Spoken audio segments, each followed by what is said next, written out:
nous allons continuer la correction du problème d'algèbre linéaire et on s'est arrêté à la question C2I. Donc, nous avons montré que l'image de l'identité plus fp moins 1 est inclus dans le noyau de f moins i.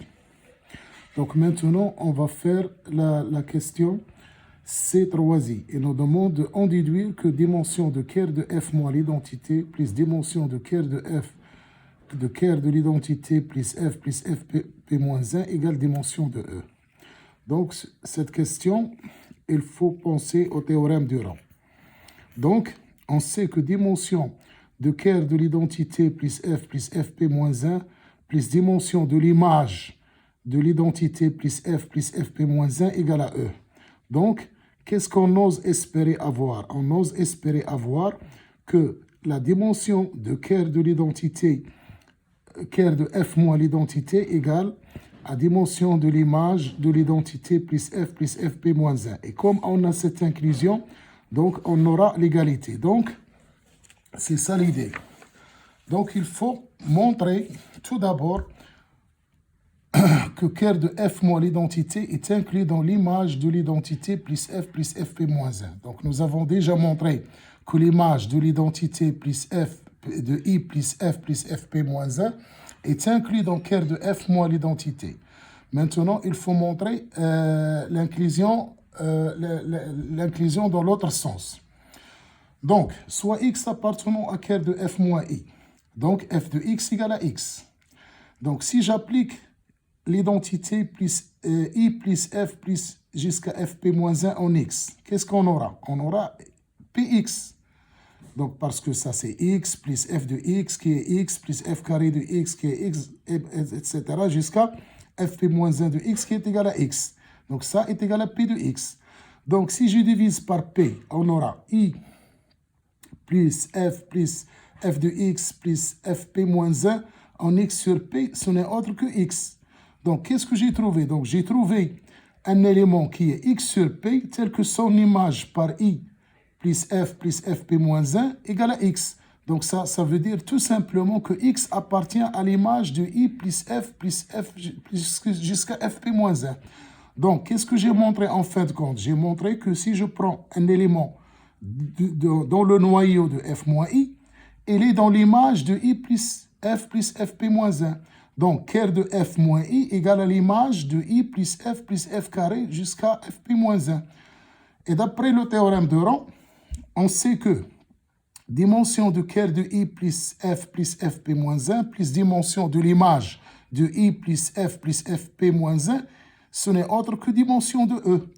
Or, qu'est-ce qu'on a montré? On a montré que dimension de l'image de i plus fp moins 1 égale à dimension de Kerr de f moins i. Donc, dimension de Kerr de i plus fp moins 1 plus dimension de Kerr de f moins i égale à dimension de E. Donc, ça, c'est le théorème du rang.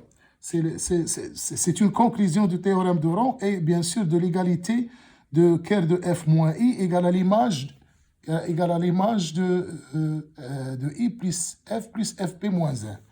Donc, il faut avoir cette astuce dans l'esprit pour pouvoir arriver à cette conclusion. Voilà. Bon, maintenant, il nous demande que peut-on dire alors des sous-espaces vectoriels Kerr de f moins i et Kerr de l'identité plus fp moins 1. Bon, nous avons trouvé que déjà leur intersection était réduite au vecteur nul. Donc, nous avons trouvé dans les questions précédentes que Kerr de i plus fp moins 1 inter Kerr de f moins i est réduite au 0. Et nous avons dimension de Kerr de i plus fp moins 1 plus dimension de noyau de f moins i à la dimension de E. Donc, cette somme directe qu'on avait montrée, ce n'est autre que E. Donc, ces deux sous-espaces vectoriels sont supplémentaires dans E. Donc, Kerr de i plus fp moins 1 et Kerr de f moins i sont supplémentaires dans E. Donc, c'est ça la conclusion. Bon, on pouvait déduire ce résultat directement sans passer par tout ça, mais en appliquant un théorème qui s'appelle le lemme du noyau. Mais ça vous allez le voir en deuxième année. Mais je vais faire une vidéo pour vous expliquer qu'est-ce que ça veut dire le lemme du noyau. Donc, je peux faire une petite parenthèse là-dessus.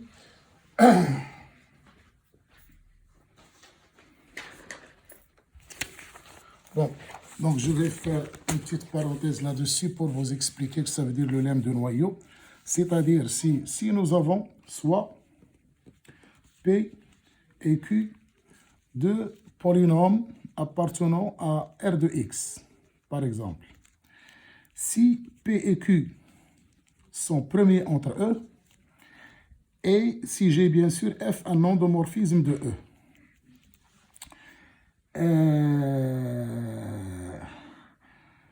Qu'est-ce que nous avons? Oui, P de F fois Q de F, c'est-à-dire ker de P de F fois Q de F est égal à ker de P de F plus ker de Q de F.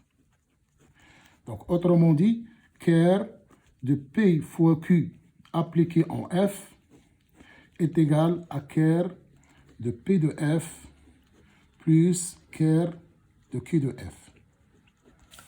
Voilà, c'est ça le lemme du noyau. Donc, on pourrait l'appliquer ici directement pour les élèves de deuxième année. Donc, on a XP, bon, on a FP moins I égale à 0. Ça, c'est un résultat que nous avons eu dans la première question. C'est-à-dire, si je prends le polynôme XP moins 1. Donc, XP moins 1, on le factorise comme ça. Hein? Donc, c'est X moins 1 fois le polynôme 1 plus X carré plus jusqu'à XP moins 1. Ces deux polynômes, X moins 1 et le polynôme 1 plus X carré plus XP moins 1 sont premiers entre eux. Donc, ker de FP moins I est égal à ker de F moins I plus ker 1, je le remplace par I plus F carré, jusqu'à FP moins 1. Comme FP moins I égale à l'endomorphisme nul, ker de FP moins I, qui est ker de l'endomorphisme nul, le noyau de l'endomorphisme nul, ce n'est autre que E.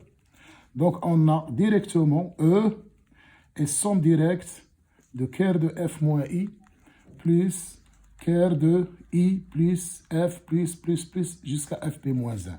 Donc, ça, c'est le lemme de noyau. Donc, on va le démontrer, mais ce n'est pas l'objectif de cet exercice. Donc, ça, je voulais vous dire tout simplement que ce résultat était prévisible, c'est-à-dire puisque Fp moins I égale l'identité, ça veut dire que le polynôme Xp moins 1 est un polynôme annulateur de l'endomorphisme F, et comme x moins 1 et 1 plus x carré, jusqu'à xp moins 1 sont premiers entre eux, on a directement le résultat. Mais ça, ce n'est pas au programme du première année, c'est au programme du deuxième année.